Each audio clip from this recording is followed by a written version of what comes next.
Being a writer myself, I'm always fascinated by the association of great writers with great places.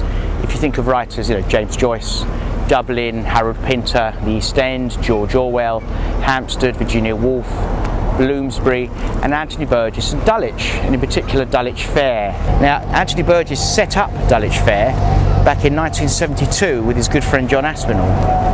And their vision for it was, I suppose, influenced by the 1960s and the sort of the ICA artistic happenings and the primal scream theatre developed by Yoko Ono and Ornette Coleman in New York. He got Aspinall to bring down some gibbons and chimps, and they sort of painted them weird colours, and sort of Anthony Burgess himself made some hash cakes that he passed around. So everyone had a great stoned time, back in 1972. So it's much busier now, Dulwich Fair, than it used to be in Anthony Burgess's day. At the time of the first fair, at the time of the first happening, it was kind of, maybe there was 30 people here. It was very quiet. So in Anthony Burgess's day, it was hash fudge, which went down very well, and now we've got Somerset fudge, which I'm sure will go down well, but just in a different way.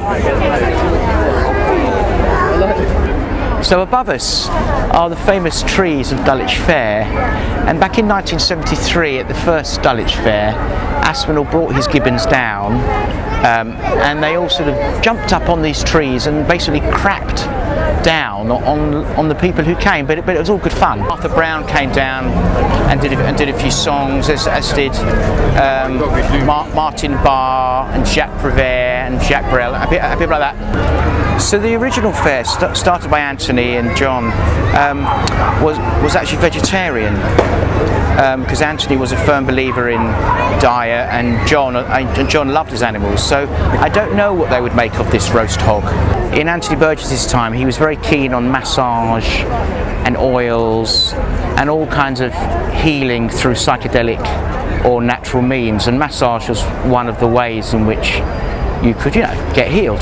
So I'm pleased, that this is still carrying on, and looks like he's having a good massage.